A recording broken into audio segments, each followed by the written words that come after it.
All right, a lot of hellos being said right now. You guys have had more lives than I've had. Hi, Chuck.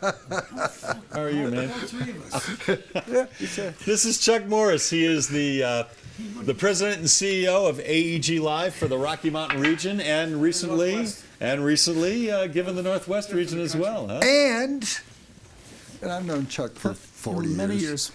And partnered with Barry Fay for many years. He is the biggest Nuggets fan in the whole world, and he's going to tell us today I'm not so how sure the about Nuggets. Who the next head coach of the Nuggets should be. The reason Chuck is here is because we really like him. No, How are you, man? Before you get into that, right.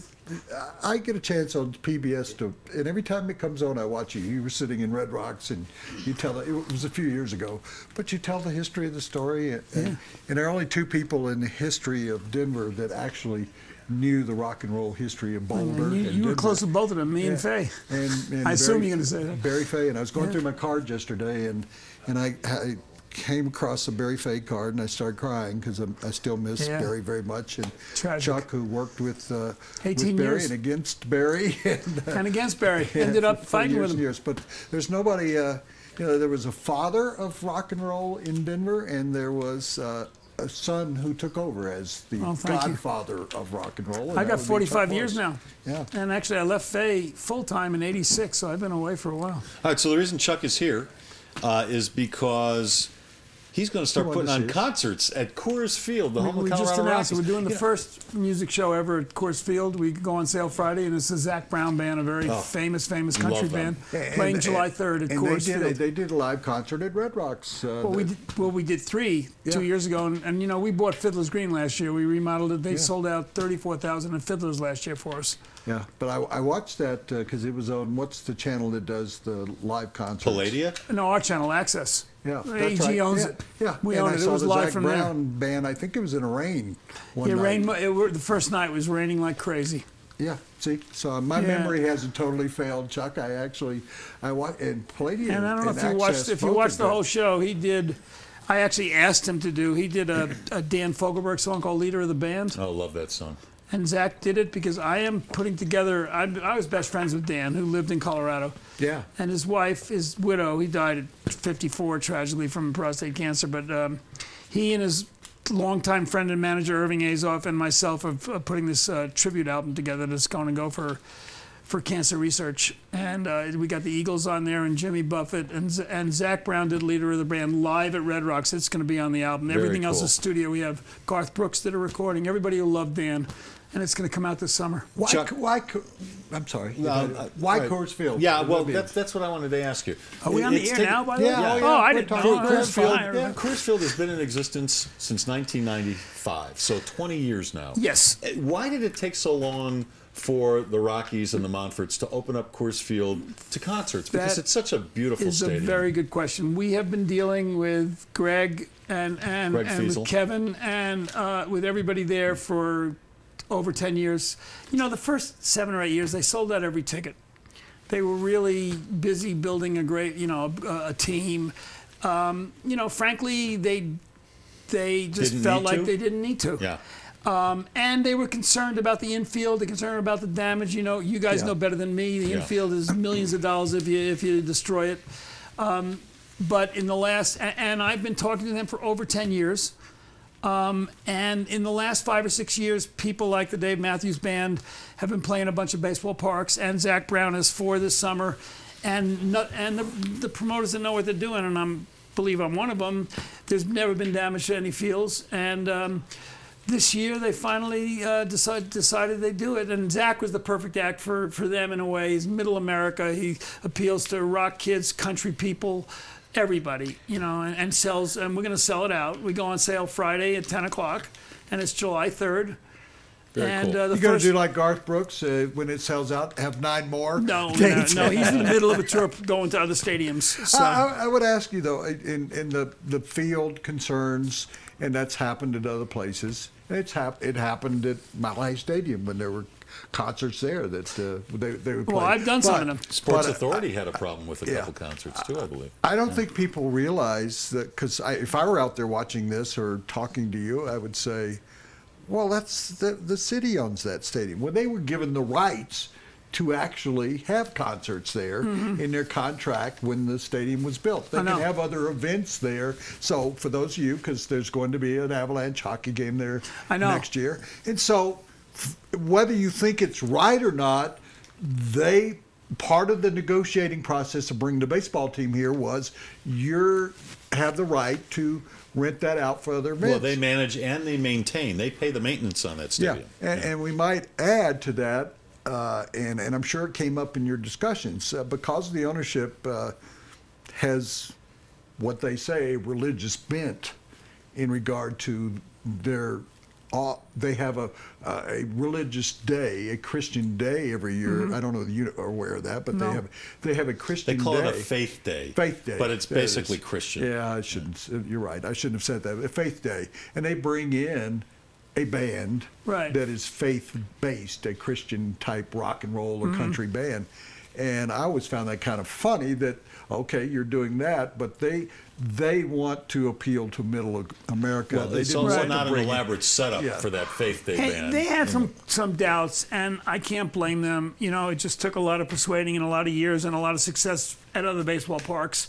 And frankly, baseball parks are getting more and more popular because there's very few bands anymore that can sell out large football stadiums. Well, our business has shrunk. Next question. So you've got an area between Fiddler's Green or the Can. Well, we have Dick's. We do some shows with Dick's stadium. Too. So baseball stadiums fit in between those? Because we have to cover the field. The stage will be in the center field. We're going to have some general admission in front of the stage, about 2,000, and then we'll have seats on the rest of the of the field, except for the infield, and then the rest of the bowl. We can sell about 39,000 seats, and we will sell out. So nothing in the outfield. The stage will be there. The stage will be, but I mean, left field bleachers, right field bleachers, depending on the sight lines, we'll figure out what we can. We've already figured out with the production people from Zach Brown what seats can see. Are you trying this out? Are you experimenting with it? Or are you making plans to have another? Well, if the Rockies are happy and the people who go to the show are happy, which we believe everyone will be, we'd love to do some more shows, and we think this is the first of many. You know, I did a bunch of shows at Mile High. I did the Eagles there. I did the Eagles there. And you had the same situation, didn't you? There during baseball, even when the Rockies played, or Billy Graham came here, that they'd cover the infield and people could walk in the outfield. And you know, Terraplast is the stuff they cover. Like when we do football stadium shows, or when we do Dick's, we do Fish every year. The band Fish, Labor Day weekend, do 75,000 people, 25,000 a day. He's talking about Dick's Sporting Goods, not Dick. Oh, I'm sorry. Yeah, you're right. Thank you. And we sell out 3 days. This will be our 4th year we're going to do it. But with Fish, it's the same people every day. Absolutely. But you know, Terraplast protects the field. The art of building that stuff has been much better. You know, the groundskeepers around the world are much happier now with the success of music shows in baseball parks and football stadiums and soccer stadiums, and it's becoming more and more prevalent. So we're finally able to close the deal, and I think this is going to be a great night, and we hope to have more. How many tickets? 39,000 we can sell. 39,000, and you think you'll be sold out? Oh, I know we'll be sold out. Oh, sure. We sold out 34,000 last year at Fiddler's. Yeah, 2 shows sold out. What's kind of, I mean, what is great about this, and I'm totally in favor of it, even if the money goes to the Montforts or the stadium, I don't care. But I think it's great because people go to Coors Field not because of the baseball team, they go because they love the stadium. Yeah, it's a great place. A nice afternoon and stuff like that. So it's really a marriage that is made in heaven in terms of people want to go to Coors Field, but they don't want to see the baseball team. And now with Dick's Deck, not to be confused with Dick's Sporting Goods, but Dick's Deck, the party deck, that I assume you would have a special kind of... Absolutely. What do you do if it rains? What do we do if it rains? I'm doing 75 Red Rock shows. It rains almost every night. We have a show. People play. In fact, at Red Rocks, if you've been to many of our shows, and I've been doing it actually starting with Faye in 76, people usually do a standing ovation when it starts pouring. Because they like that. But wasn't it true, Chuck, that the reason there was a roof put over the stage was because it rained all the time? Well, that's another story. If it rains over equipment, it blocked the view of people seeing it also, the city. Equipment of the bands could get ruined from a rainstorm or a hailstorm. At Red Rocks, you've got a little bit of cover. Well, we're going to have a cover over the stage. Okay. Oh, no, it's going to be a huge stage and cover. I thought you meant, why do, Don't you go to concerts anymore? Do you do a doubleheader the next day if it rains? Hey, Les, don't you go to concerts? They bring their own stage. They travel No, I know with a that. stage I know that. You're But exactly I was right. wondering about being covered. Are you going to do fireworks? Because people love fireworks. I don't think They we've go to decided Coors yet, Field. but I think that's a possibility. Really? If We'll you see. haven't considered it, you should, because they July always, 3rd. You're selling Yeah, it. You don't July need 3rd. to, Chuck. No, we're going to. You don't need to spend another quarter. We're going of to a sell it million. out very quickly. Zach is it's funny too, because 4 years ago, a young Zach Brown, we played him. We run the Ogden Theater in a little club in town on Colfax, and we sold it out. 3 years ago, he sold out 1 Red Rocks for us. 2 years ago, he sold out 3 Red Rocks for us, maybe the show you went to. Yeah. And last year, when we took over and remodeled Fiddler's Green, he sold out 2 Fiddlers, which is 34,000 tickets. He has gotten bigger and bigger. And now he's playing baseball You know parks who this I summer. want you to put there next? One of the reasons I'm so happy you're going to be here, because you know I like to tell you what to do. No, you always have. I want you to put the best show I saw in the last 3 or 4 years was Journey and Foreigner together. I want you to Journey's put that great. together. Journey is that great. would appeal to middle class America or good people. They don't Journey's have not playing this summer in Denver. We had last time I had him a couple of years ago. We do Jazz Aspen. We had him up there, and they murdered the place. Oh yeah, we do that every when year. you put the 2 on, it's like who's going to go last? Do you remember the old day? There was Frankie Valli and 4 Seasons traveled with the 4 Tops, and the agreement had to be that they had to switch the lead act every night. And I always thought that funny. And of course, the Journey comeback has been one of the great stories in rock and roll history, where there was a Journey cover band in the Philippines, and they were looking for a new singer. And by chance, they YouTubed it and saw this kid who sounded just like their original singer. And they had gone through a couple of singers which weren't that good. And they auditioned him, and they've come back bigger than ever. And I talked a few months ago with the lead singer for Foreigner, and most people don't know that he went to high school at Smoky Hill High School. No, I didn't even know that. You didn't know that? Really? So I might be out of line here He asking loves this to question. come back here and play, by the way. We've done Foreigner a million times. Excuse me for years. asking this question. Are you promoting Garth Brooks? No. You're Garth not. does it Okay. himself, always has. Okay. He has an in-house guy who's been doing it. Okay. We love Garth Well, Brooks. so but- you know, Woody and I love the Zach Brown Band. I just want you to know that. Okay. Thank you. Yeah, well, yeah, he'll know. I wasn't looking for you to say thank you. And we got a bunch of other I was country looking for you to acts coming. say, oh, you need some tickets? Oh, yeah. Oh, you were trying to get tickets for Garth Brooks, what you were trying to do. For both. Yeah. Garth is I like... don't do that. I wondered with the Rockies in your negotiations, and you can shut me down if I'm telling something wrong, that when you started working with Phil Anschutz, who is a friend of mine. 10 years ago, and a dear friend of mine for 30 years. Yeah, and it's just really, because he's such a private person, people don't know, he's really such a great guy. The greatest. But you told me, kind of off the record, that he wanted to see the lyrics of he wanted to know the lyrics of bands that you were booking. That is not true. I thought that was true early on. That is not true. Because when you would call him and say, I'm booking Bare Naked Ladies. Let me tell you, can I tell you the truth? I mean, this is a great story. I got friendly with Phil because for 30 years I managed a band from Colorado called the Nitty Gritty Dirt Band. Managed most of their career. Phil is the biggest dirt band fan in the world and used to go to our Red Rock shows. So I became friends with Phil and the whole family. And then in 1986, I believe, I was doing the Winter Park Folk Festival, or Winter Park American Music Festival it was called. And the dirt band were playing, and Lyle Lovett and Bonnie Raitt and John Prine. Yeah. And I called Phil because it was right in Winter Park at the resort on the mountain. Right and I said, you know, he had the ski train and he owned the ski train. I said, could we rent the ski train and sell, I knew there were 800 tickets, sell tickets for people to come up to the show. And Phil said, I'll rent it under only one condition. And I said, what's that? He said, if the dirt band will come on the train with me, I'll go on the train, because I love those guys. He came up to the show on the train and watched the whole show. And here's part 2 of the story. 2 years later, in 1989, I get a call from Phil. And he said, what's the dirt band doing July 17th? This was 1989, a year and a half before the Russian Revolution. I said, what are they, I said, they're off for 2 weeks, which is unusual for the dirt band to be off in the middle of the summer. He said, great, do you know about my Western art collection? I said, of course I do. It's the biggest in the world, and I've seen it. And, Phil's been collecting Western art since he was a young man. And he said, well, we're opening up the Trekiev Museum in Moscow for a 4-month run to, because he likes to promote the West because he grew up in Russell, Kansas, and lived the rest of his life here, and has this huge Western art collection. He said, I've never done this before, but I want to invite my favorite American country band to come and play 30 minutes to open up the exhibit. And we'll have the Russian press there and TV and the Russian Politburo and, blah, blah, blah. He asked me what they made. He said, I'll give you a fee. I'm going to invite you and the band and your girlfriends and wives and crew. And I'm going to be in the Soviet Union for 9 days doing other business. We'll put everybody for 9 nights, and we'll go out for dinner every night and have some fun, and the Dirt Band can open up the exhibit. The story gets better. So I call the band. They say, well, of course, we love Phil. We don't have a lot of billionaire fans. I mean, the guy is the nicest guy in the world. And so I call him back and said, they want to do it, but, to be there, to go halfway around the world to play a 30-minute acoustic set in a museum, can you find us a couple of free shows? They wanted to play a few more shows in front of some, kids or Russians or whatever. He said, Chuck, let me tell you something. The country's falling apart. Sometimes it takes me 2 days to get a phone line into Moscow. I deal with Soviet Union officials and they disappear on me because because the Russian mafia was taken over then. The country was a mess. He said, but I'll try to get a few more dates. 3 days later, he calls me back.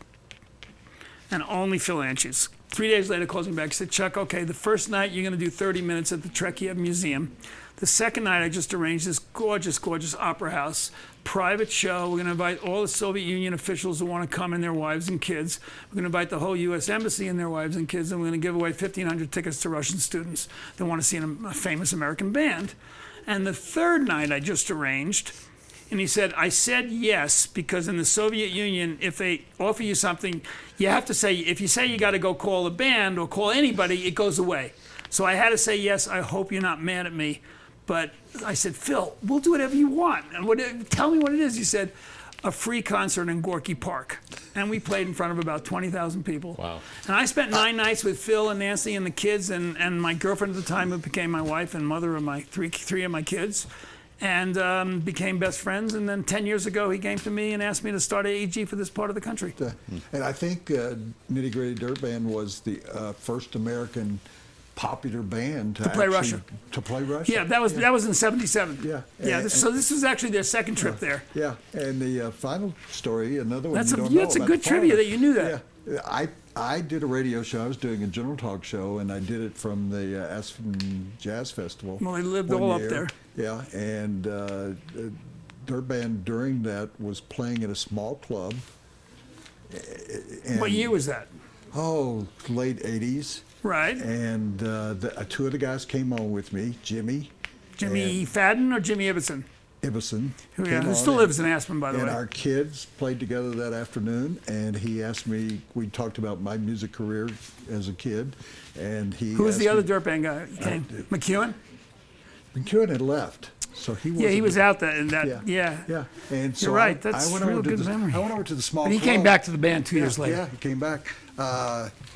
I went over to the club, and they asked me to come. It was probably Jeff Hanna, the other lead singer. Yeah. So they asked me to come on stage and play guitar and sing a couple of songs with them. So that was one of the highlights. That was the highlight of my music career. We just inducted the Dirt Band. I started this Colorado Music Hall of Fame, and we inducted Poco, who are from here originally, and the Dirt Band and Firefall. It's at Red Rocks, right? No, it was at the Paramount. This was about 3 months ago. You were involved in this. Final question from me, but I was sad to see recently the auction of all the stuff from Caribou Ranch.